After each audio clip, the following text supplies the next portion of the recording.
Financial markets పై పట్టు సాధించాలనుకునే వాళ్ళు Revanth conduct చేసే వెబినార్ కోసం ఈ నెంబర్ కి కాల్ చేయండి. నమస్తే, నేను జీవి సత్యనారాయణ. ఇప్పుడు ఈ ఎపిసోడ్లో 2024 అమెరికాలో ఎలక్షన్స్ అయిపోవడం జరిగింది. ఇప్పుడు మనము ఇయర్ ఎండ్కి వస్తున్నాం. 2024 నవంబర్లో ఉన్నాం. అమెరికాలో ఎలక్షన్స్ ఎప్పుడైతే అయిపోయినాయో డాలర్ ఇండెక్స్ పెరగటం. మనం ఏం చేయాలి? ఇప్పుడు ఈ ఎలక్షన్స్ అయిపోయినాయి, మరి పెట్టుబడిదారులకి తదుపరి ఏం చేయాలి? కర్తవ్యం ఏమిటి? తదుపరి ఎలా చూడాలి మనం? మరి మొన్నటి వరకు అమెరికా ఎలక్షన్స్ అన్నారు, అదన్నారు, ఇదన్నారు. ఇప్పుడు అమెరికా ఎలక్షన్స్ అయిపోయినాయి, కానీ మనం ఇప్పుడు ఏం చూడాలి, ఎలా చూడాలి, మార్కెట్లు ఏమవుతున్నాయి? ఎప్పుడైతే అమెరికా ఎలక్షన్స్ అయిపోయినాయో, ట్రంప్ రావడం జరిగిందో, డాలరు ఏదైతే ఇండెక్స్ పెరగడం జరిగిందో, ఎప్పుడైతే ట్రంప్ పెరగగానే డాలర్ పెరగడం జరిగింది. డాలర్ ఎప్పుడైతే పెరిగిందో డాలర్ ఇండెక్స్ పెరుగుతుంది. డాలర్ ఇండెక్స్ ఎప్పుడైతే పెరిగిందో ఈ విదేశీ పెట్టుబడులు ఏదైతే ప్రవాహం అంటే మన ఇండియాలో మన ఫారెన్ ఎఫ్ఐలు ఎవరైతే ఉన్నారో వాళ్ళు అమ్మటాలు మొదలుపెట్టారు. కంటిన్యూగా మనము October month continue, November month అమ్మటం జరిగింది ఇప్పటి వరకు. ఇవన్నీ ఏదైతే గరిష్ట స్థాయి పీక్ నుంచి 11% కిందికి రావటం జరిగింది. దీని మీద ఎవరైతే ఉన్నారో స్థూల ఆర్థిక అంశాలపై దృష్టి పెట్టాలని ఎవరైతే ఉన్నారో సలహా ఇవ్వడం జరిగింది. అయితే ఎప్పుడైతే ఎలక్షన్స్ అయిపోయినాక మన భారత యొక్క అంటే మన మార్కెట్లపై అది దిద్దుబాటు దశలో ఉంది. అంటే మార్కెట్ పడిపోవడం జరిగింది. అయితే వాళ్ళు ఎవరైతే ఫారిన్ ఇన్స్టిట్యూషన్లు కానీ foreign portfolio investors foreign institution నిరంతరంగా వాళ్ళు కంటిన్యూగా అమ్ముకుంటూ పోవటం వల్ల మన మీద ప్రతికూల సెంటిమెంట్ అంటే నెగిటివ్ సెంటిమెంట్ రావటం, ఏదైతే మన నిఫ్టీ ఏదైతే ఉందో గరిష్ట స్థాయి నుంచి 11% పడిపోవటం, తర్వాత ఇప్పటి వరకు ఇంకా పడిపోతూనే ఉంది. అయిన తర్వాత దాంతోపాటు ఏవైతే ఉన్నాయో మన మార్కెట్లు ఎన్నికలు అయిపోయిన తర్వాత కూడా ఇంకా మన మార్కెట్లు పడుతూనే ఉన్నాయి అన్నమాట. అయితే దీంతో ప్రపంచ ఆర్థిక ఏదైతే అంశాలపైన మనం దృష్టి సారించాలి. ఈ నిపుణులు ఏదైతే చెప్తున్నారో ఈ కంపెనీల యొక్క ఏదైతే ప్రాఫిట్ అండ్ లాస్ బ్యాలెన్స్ షీట్లు, సెకండ్ క్వార్టర్ రిజల్ట్స్, రెండోది ఏవైతే మళ్ళీ వీళ్ళ యొక్క ఫారెన్ పోర్ట్ఫోలియో ఇన్వెస్టర్స్ కానీ ఎఫ్ఐఎల్ కానీ మళ్ళీ వాళ్ళు మన ప్రపంచ వ్యాప్తంగా అంటే మళ్ళీ మన దేశంలోకి బయింగ్లోకి వస్తే తప్ప మన మార్కెట్లు పెరగవు అనేది ఒకటి. అయితే ద్రవ్యోల్బణం, ఇన్ఫ్లేషన్ ఒకటి, ఇవన్నీ కూడా రెడీగా ఉందన్నమాట. మనం దృష్టి పెట్టాల్సిన అంశాలు అనమాట. ఒకటేంటిది అమెరికాలో వడ్డీ రేట్లు, ఫెడరల్ పాలసీలు, గ్లోబల్ జియో పొలిటికల్ వార్స్ అంటే ఉదాహరణకి ఇరాన్ ఇజ్రాయెల్ వారు, మళ్ళీ రష్యా ఉక్రెయిన్ వారు ఉంది అని, ఇప్పటికీ 1000 రోజులు గడిచిపోయిందని, ఇంకా సర్దు మనకు మళ్ళీ స్టార్ట్ అవుతుందని. అయితే ఇవన్నిటికి సంబంధించి మనం చూడాలి. అంటే ఉదాహరణకి ఇప్పుడు రైట్ రీసెర్చ్కి సంబంధించినటువంటి సోనం శ్రీవాస్తవ చెప్పడం జరిగింది. ఇది పెట్టుబడిదారులకు యుఎస్ ఫెడరల్ రిజర్వ్ ఏదైతే ఉందో వాళ్ళ వడ్డీ రేటు నిర్ణయాలు, కార్పొరేట్ లాభాలు నష్టాలు అంటే ప్రాఫిట్ అండ్ లాస్లు, భౌగోళిక ఏదైతే రాజకీయ పరిణామాలు, అయితే ఇప్పుడు ఏదైతే జరుగుతున్నాయో ఇవన్నీ కూడా మనము ప్రభావితం అవుతాయి అని చెప్పడం జరిగింది.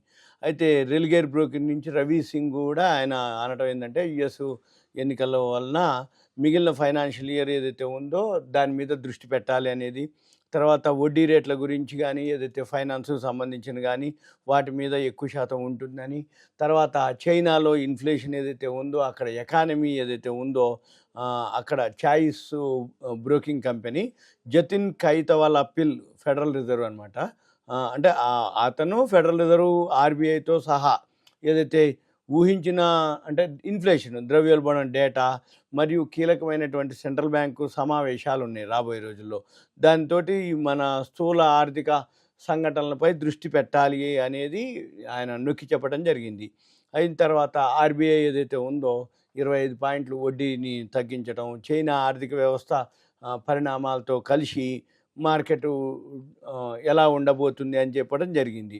అయితే మళ్ళీ యుఎస్లో ఏదైతే ఇన్ఫ్లేషన్ డేటా రావటం, మళ్ళీ ఫెడరల్ రిజర్వ్ వాళ్ళు వడ్డీ రేట్ల గురించి చెప్పటం, మళ్ళీ ఇప్పుడు తర్వాత Q2 లాభాలు ఏదైతే ఉందో దాని మీద, అయితే ఎక్కువ ఏదైతే ఈక్విటీ వాల్యూస్ ఉన్నాయో అవన్నీ అంటే బ్లూ చిప్ కానీ డిఫెన్స్ స్టాక్స్ ఏవైతే ఉన్నాయో వాల్యూ ఉన్న వాటికి ప్రాధాన్యత ఇవ్వాలి అనేది ఒకటి.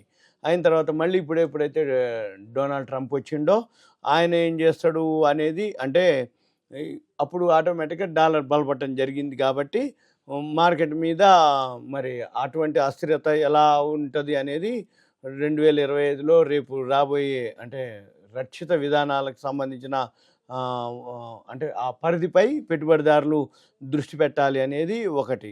మళ్ళీ మన దేశీయ స్థూల కారకాలు అనమాట. అంటే ఏంది, ఆ రైట్ యొక్క శ్రీవాస్తవ జీడిపి గురించి కానీ, ఇన్ఫ్లేషను మీద, ఆర్థిక విధానాలు, మార్కెట్ సెంటిమెంట్కి అనమాట. ఇవన్నీ కూడా మార్కెట్ సెంటిమెంట్కి అవుతుంది అనేది చెప్పటం అనమాట. అంటే ఏంది, జీడిపి పెరుగుతుందా లేదా, మళ్ళీ పెట్టుబడిదారులకు ఏదైతే ఉందో అంటే విభిన్నమైనటువంటి పిఎంఎస్లు ఉన్నాయి, పోర్ట్ఫోలియోలు, అవన్నీ కూడా వాళ్ళు నిర్వహించడం యొక్క ఆ ప్రాముఖ్యతని ఆయన హైలైట్ చేయడం జరిగింది. అయితే ఈ ఇన్వెస్టర్లు ఏం చేయాలి అంటే యాక్టివ్గా ఉండాలి, ప్రాఫిట్ అండ్ లాస్ బ్యాలెన్స్ షీట్లు చూడాలి.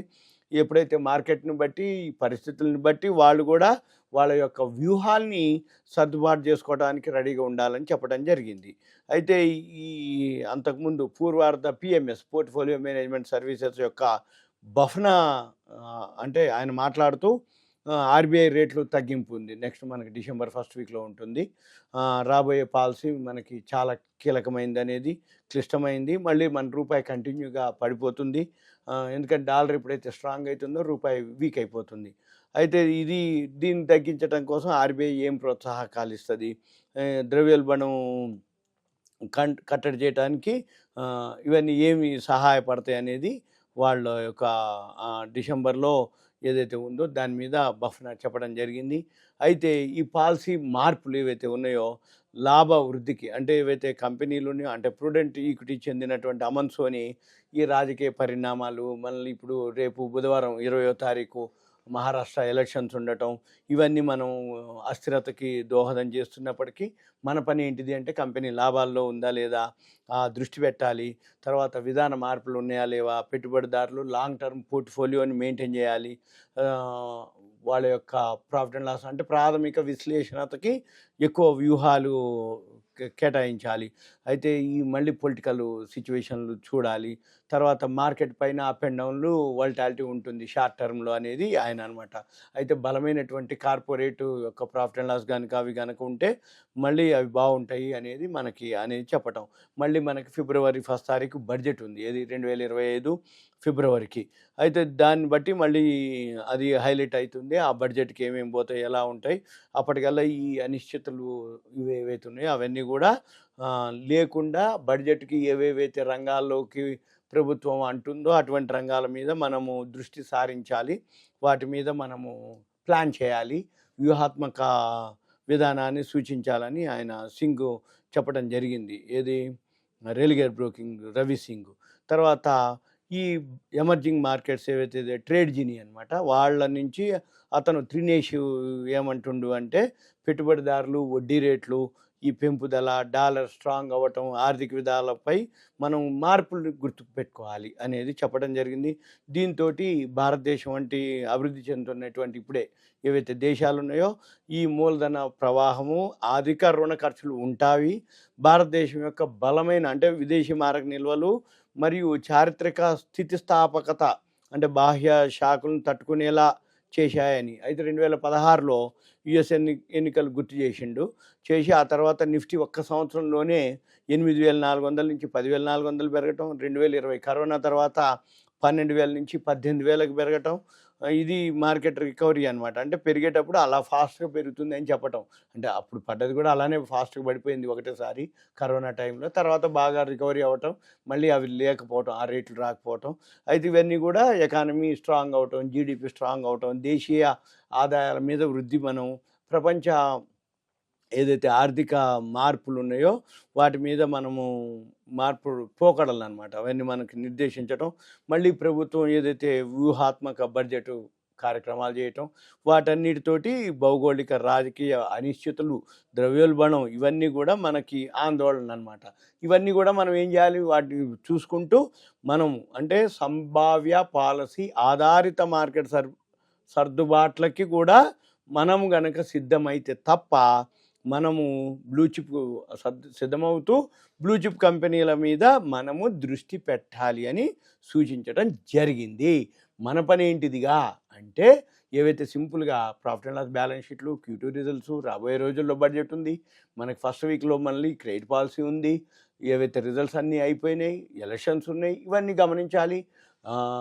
మళ్ళీ అమెరికాలో కొత్త గవర్నమెంట్ ఫామ్ అవ్వాలి, మినిస్ట్రీ ఉంటుంది, అవన్నీ ఏమేమవుతున్నాయి అనేది మళ్ళీ మనం ఇంకో ఎపిసోడ్లో ఇంకా నేను వివరంగా మీకు అప్డేట్ చేస్తూ ఉంటాను. సుమన్ టీవీ ప్రేక్షకులకు ధన్యవాదాలు. ఇదంతా కూడా మీకు ఒక awareness, education, information, knowledge purpose మాత్రమే.